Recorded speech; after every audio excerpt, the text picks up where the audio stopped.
கொஞ்சம் கற்பனை செஞ்சு பாருங்க. உங்ககிட்ட இருக்கிற பாதி பொருள்கள குப்பையில தூக்கி போட்டுட்டு, ஒரு $200 மதிப்புள்ள சாதாரண வெள்ளை நிற டி-ஷர்ட்ட வாங்கி போட்டுக்கிட்டு, வீட்ல எந்த பொருளுமே இல்லாத ஒரு காலியான அறையில உட்காந்துக்கிட்டு, என் வாழ்க்கை எவ்ளோ சிம்பிள் தெரியுமான்னு சொல்றது எப்படி இருக்கும்? ஆ கேட்கவே கொஞ்சம் விசித்திரமா தான் இருக்கு. இல்லையா? ஆனா இன்னைக்கு நாம இன்ஸ்டாகிராம்லயும் யூடியூப்லயும் பார்க்குற மினிமலிசம் அப்படிங்கிற ட்ரெண்டோட நிலைமை இதுதான்.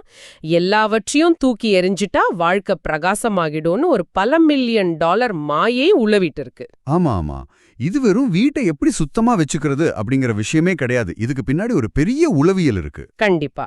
இன்னைக்கு நாம கைல் சைகா எழுதின த லாங்கிங் ஃபார் லெஸ் அப்படிங்கிற புத்தகத்தோட ஆதாரங்களை அடிப்படையா வச்சு இத பத்தி ஆழமா அலசப்போறோம். அதாவது கலை, இசை, தத்துவம், அப்புறம் இந்த நுகர்வோர் கலாச்சாரம், இது எல்லாத்தையும் பத்தி ரொம்ப விரிவா பார்க்க போறோம். தகவல் சுமையால திணறிக்கிட்டு இருக்கிற உங்களுக்கு இந்த அலசல் ஒரு பெரிய திறவுகோலா இருக்கும். சரி, இத கொஞ்சம் விரிவா பார்ப்போம். திடீர்னு ஏன் எல்லாரும் வீட்ல இருக்கிற பொருட்கள் எல்லாம் குப்பை பையில போட்டு வீச ஆரம்பிச்சாங்க?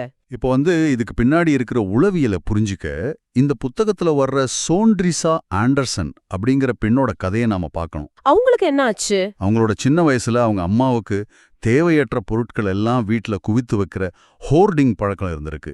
வறுமை காரணமா ஒரு பயத்திலே வாழ்ந்திருக்காங்க. அடப்பாவமே, அந்த மாதிரி வீட்ல வளர்றது ஒரு குழந்தைக்கு எவ்வளவு பெரிய மன உளைச்சலை தரும்னு யோசிச்சு பாருங்க. உண்மைதான். அந்த மன அழுத்தத்தோடையே வளர்ந்த சோண்ட்ரிசா பெரியவளாகி தனியா ஒரு வீட்டுக்கு குடி போறாங்க.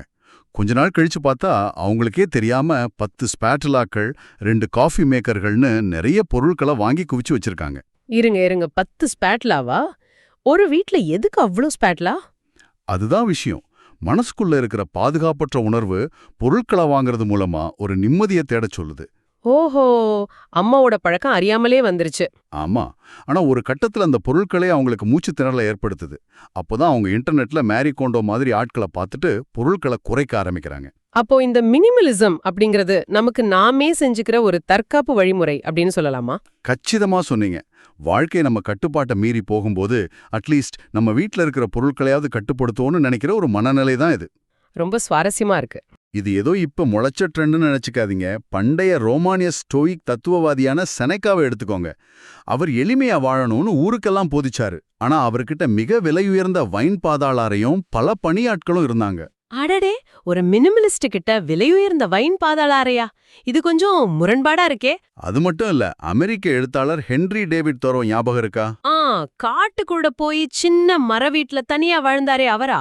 அதே ஆள்தான். எளிமையா வாழ்ந்ததா ரொம்ப பெருமையா புத்தகம் எல்லாம் எழுதினாரு. ஆனா அவருக்கு தினமும் அவங்க அம்மா தான் துணி துவைச்சு சாப்பாடு சமைச்சு கொண்டு போய் கொடுத்தாங்க. என்னது, அவங்க அம்மாவா? அப்போ இது ஒரு வகையான வசதியான எளிமைன்னு சொல்லலாம். ஆமாமா, இதையே கொஞ்சம் பெரிய அளவுல பாருங்க.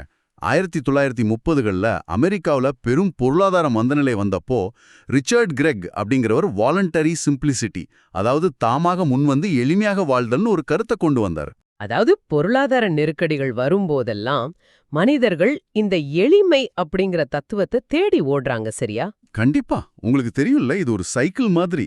எனக்கு இதுல ஒரு பெரிய சந்தேகம் வருது. இது பாக்குறதுக்கு உடைஞ்ச எலும்புக்கு வெறும் பேண்டட் ஓட்டுற மாதிரி இல்லையா? வீட்ல இருக்கிற பழைய டோஸ்டரை குப்பையில தூக்கி போடுறதால நிஜமான பிரச்சனைகள் மறைஞ்சிடுமா என்ன? மறையாது, அதுதான் நிதர்சனம். மேலோட்டமா ஒரு பாலிஷ் போடுற வேலை தான் இது. அதனாலதான் இன்னைக்கு இந்த மினிமலிசம் ஒரு விலை உயர்ந்த காஃபி ஷாப் அழகியலா மாறிடுச்சு. ஆமா, எங்க பார்த்தாலும் வெள்ளை நிற சுவர்கள், ஒரே ஒரு தொட்டி செடி.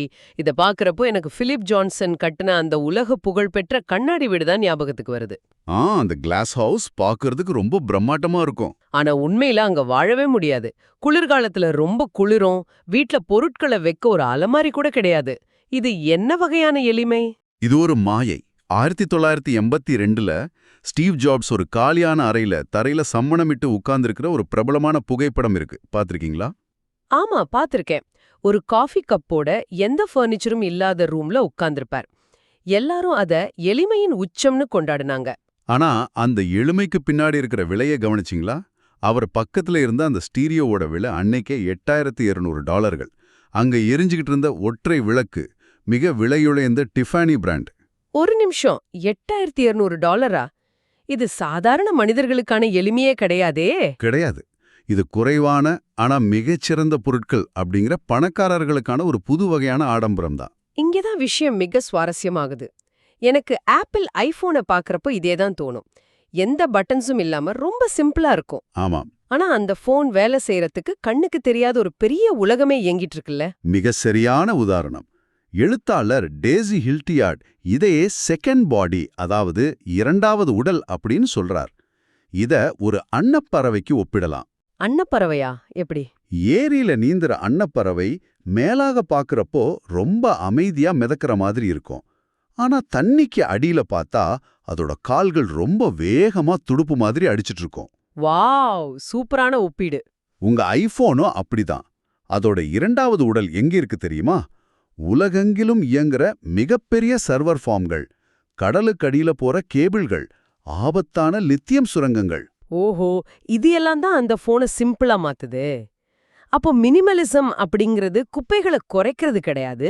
நம்ம கண்ணுக்கு தெரியாத எழுத்துக்கு அதை மாத்தி வச்சுட்டு நாம ஒரு கிளீனான வாழ்க்கைய வாழ்றதா நம்புறோம். அவ்வளவுதானே? முற்றிலும் உண்மை. இத பெரிய அளவுல பார்த்தா குறைவே நிறைவு அப்படிங்கிற வார்த்தை இப்போ முதலாளித்துவத்தோட ஒரு மிகச்சிறந்த தந்திரமா மாறிடுச்சு. அலுவலகங்கள்ல ஆட்களை குறைச்சிட்டு அதிக வேலை வாங்குறதுக்கும் இதை பயன்படுத்துறாங்கன்னு சொல்றீங்க. ஆமா ஆமா. நீங்க ஒரு சிம்பிளான டிஷர்ட்க்கு $200 கொடுத்து அதே நுகர்வோர் வலையில தான் விழுறீங்க. அப்படியானால் உண்மையான மினிமலிசம் என்பதுதான் என்ன? வியாபார பிராண்டா மாத்துறதுக்கு முன்னாடி கலையில இதோட உண்மையான நோக்கம் என்னவா இருந்துச்சு? அதுக்கு நாம 1960கள்ல நியூயார்க்ல தொடங்கின மினிமலிஸ்ட் ஆர்ட் மூவ்மெண்ட்டுக்கு போகணும். வால்டர் டி மரியா உருவாக்குன த நியூயார்க் எர்த் ரூம் அப்படிங்கிற கலையை எடுத்துக்கோங்க. எர்த் ரூம் அப்படின்னா என்ன? ஒரு செடி வளர்க்குற அறையா? இல்ல, நியூயார்க்ல இருக்கிற பல $1 மில்லியன் மதிப்புள்ள ஒரு பெரிய அடுக்குமாடி குடியிருப்புல ஒரு பெரிய அறை முழுக்கவும் வெறும் ஈரமான மண்ணை மட்டும் கொட்டி வச்சிருக்காங்க. என்னது, காஸ்ட்லியான அபார்ட்மெண்ட்ல வெறும் ஈர மண்ணை கொட்டி வச்சிருக்காங்களா? ஏன்? அதுக்கு என்ன பெரிய தத்துவம்? அங்கதான் விஷயம் இருக்கு. அதுக்கு எந்த அர்த்தமும் கிடையாது, எந்த தத்துவத்தையும் உங்களுக்கு போதிக்கல. அப்போ அதோட நோக்கம்தான் என்ன? அந்த அறைக்குள்ள நீங்க நுழையும் போது அந்த ஈரமண்ணோட வாசனையையும் வெளியில இருக்கிற நியூயார்க் நகரத்தோட இரைச்சலுக்கும் இதுக்கும் இடையில இருக்கிற அந்த வெற்றிடத்தையும் நீங்க அப்படியே உணரணும். அவ்வளவுதான். ஆச்சரியமா இருக்கு. கலைங்கிறது நமக்கு பாடம் எடுக்கிறது இல்ல, நாம அந்த நிமிஷத்துல இருக்கிறத அப்படியே ஏத்துக்கிறது தான். இசையிலையும் இந்த மாதிரி ஏதாவது இருக்கா? கண்டிப்பா இருக்கு. ஜான் கேஜ் அமைத்த 4-4-3 அப்படிங்கிற மௌன இசைய சொல்லலாம். ஒரு இசைக்கலைஞர் பியானோ முன்னாடி 4.5 நிமிஷம் உட்கார்ந்திருப்பார். ஆனா எந்த வாத்தியத்தையும் வாசிக்க மாட்டார். 4.5 நிமிஷம் சும்மா இருப்பாரா? அப்போ அங்க என்னதான் இசை?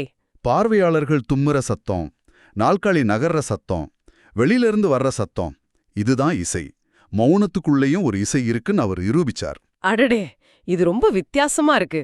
இன்னொரு பக்கம் ஜூலியஸ் ஈஸ்ட்மேன் அப்படிங்கிற கருப்பின தன்பாலின ஈர்ப்பாளர் இசையமைப்பாளரை பாருங்க. மினிமலிசம்னாலே அமைதியான விஷயம்னு எல்லாரும் நினைச்சிட்டு இருந்தப்போ அவர் அந்த ஒரே மாதிரியான இசைய திரும்ப திரும்ப ஒலிக்க விட்டு ஒரு பெரிய பதற்றத்தை உருவாக்குனார். ஓ, தன்னுடைய அடையாளத்தையும் ஒடுக்குமுறைகளையும் சொல்ற ஒரு கருவியா அவர் மினிமலிசத்தை பயன்படுத்தினார். ஆமா, இது ரொம்ப முக்கியமான ஒரு கேள்வியை எழுப்புது. இன்னைக்கு காலகட்டத்துல நாம சத்தத்திலிருந்து தப்பிக்கிறதுக்காக காசு கொடுத்து உணர்வுகளை முடக்கும் தொட்டிகளை தேடி போறோம். இருட்டறையில உப்பு தண்ணில மிதந்துட்டு உலகத்திலிருந்து தப்பிச்சு ஓட நினைக்கிறோம். ஆனா உண்மையான மினிமலிச கலை சொல்றது உலகத்திலிருந்து தப்பிச்சு ஓடுறத பத்தி இல்ல, மாறாக உலகத்தை அது உள்ளபடியே எந்த தீர்ப்பும் இல்லாம ஏத்துக்கிறத பத்தி பேசுதுன்னு சொல்லலாமா? மிக துல்லியமா சொன்னீங்க. உலகத்தை கட்டுப்படுத்துறதுக்கு பதிலா அதை அப்படியே ஏத்துக்கிறது. இத புரிஞ்சிக்க நம்ம ஜப்பானிய மினிமலிசத்தை பத்தி பேசியே ஆகணும். ஜப்பான் மினிமலிசம்னாலே நமக்கு மேரி கோண்டோன்னு தானே ஞாபகத்துக்கு வருவாங்க. அது மேற்கத்திய உலகம் புரிஞ்சு வச்சிருக்கிற ஒரு தவறான கண்ணோட்டம். உண்மையான ஜப்பானிய தத்துவம் பல மடங்கு ஆழமானது. ஜென் பௌத்தம் சொல்ற மூ அப்படிங்கிற வெறுமை தத்துவத்தை எடுத்துக்கோங்க. வெறுமைனா அந்த அறையில எந்த பொருளுமே இல்லைன்னு தான் அர்த்தம் கிடையாது. அது வெறும் காலி கிடையாது. அது இருத்தலையும் இல்லாததையும் இணைக்கிற ஒரு புள்ளி. எல்லாமே ஒன்னோடு ஒன்னு தொடர்புடையது அப்படிங்கறத உணர்த்துற இடம். ஓஹோ. இத ஜுன்னிட்ரோ தனிசாக்கி எழுதின இன் ட்ரேஸ் ஆஃப் ஷேடோஸ் அப்படிங்கிற புத்தகத்தோட ஒப்பிட்டு பாருங்க. மேற்கத்திய நாடுகள் எப்பவுமே பிரகாசமான வெளிச்சத்தை விரும்புவாங்க. ஆமா, முகத்துல ரிங் லைட் அடிச்சு பழிச்சுன்னு தெரியணும்னு நினைப்பாங்க. இருட்ட கண்டாலே பயம் நமக்கு. ஆனா ஜப்பானிய பார்வை இருளையும் நிழலையும் அதுல இருக்கிற மர்மமான அழகையும் கொண்டாடுது. எல்லாமே பெர்ஃபெக்ட்டா இருக்கணும்னு அவசியம் இல்ல. இத புரிஞ்சுக்க இக்கி அப்படிங்கிற தத்துவத்தை நான் சொல்றேன். இக்கி, யா, அப்படின்னா என்ன? உங்களோட ஃபேவரட் காஃபி கப்பை நினைச்சுக்கோங்க. அதோட விளிம்புல கொஞ்சம் உடைஞ்சிருக்கலாம். ஆனா நீங்க அதை தூக்கி போட மாட்டீங்க.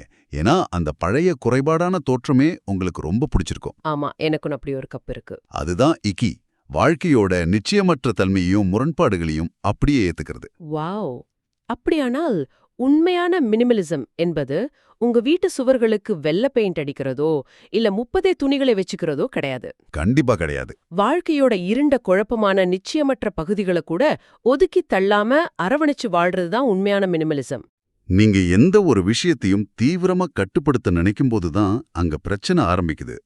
நிறைய பொருட்களை சேர்த்து வச்சு பாதுகாப்ப தேடுறதும் ஒரு வகையான கட்டுப்பாடு தான். வீட்ல இருக்கிற எல்லாத்தையும் தூக்கி போட்டுட்டு பாரு என் வாழ்க்கை எவ்ளோ சுத்தமா இருக்குன்னு நினைக்கிறது இன்னொரு வகையான தீவிர கட்டுப்பாடு. ஆமா, இந்த 2 விளிம்புகளையும் விட்டுட்டு குறைகளோடும் குழப்பங்களோடும் உள்ள வாழ்க்கைய அப்படியே ஏத்துக்கிறது தான் நிஜமான எளிமை. இப்போ உங்களுக்கான ஒரு சின்ன இறுதி சிந்தனை. பொருட்களை வாங்கி குவித்து உங்க அடையாளத்தை கட்டுப்படுத்த நினைப்பதும் ஆமா, எல்லாத்தையும் தூக்கி போட்டுட்டு வாழ்க்கையை கட்டுப்படுத்த நினைப்பதும் ஒண்ணுதான். கண்டிப்பா. அந்த கட்டுப்படுத்தும் மனநிலையை கைவிட்டுட்டா எந்த முன்முடிவுகளும் இல்லாத கொஞ்சம் குழப்பமான ஆனா உண்மையான பல தருணங்களை உங்களால உணர முடியும்.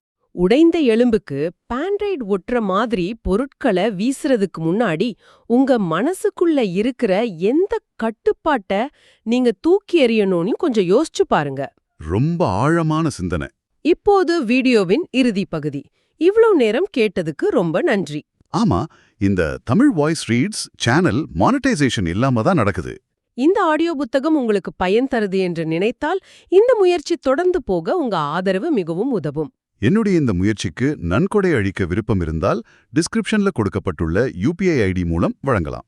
உங்களால் முடிந்த அளவு போதும். சிறிய ஆதரவும் பெரிய உதவிதான். இந்த வீடியோ உங்களுக்கு பயனுள்ளதாக இருந்தால் சப்ஸ்கிரைப் பண்ணுங்க, மற்றவர்களுக்கும் பகிர்ந்து கொள்ளுங்கள். இந்த கருத்துக்கள் அவர்களுக்கும் தேவையாக இருக்கலாம். லைக் பண்ணுங்க. உங்க கருத்துக்களை கமெண்ட்ல பகிருங்க. மனப்பூர்வமான நன்றி.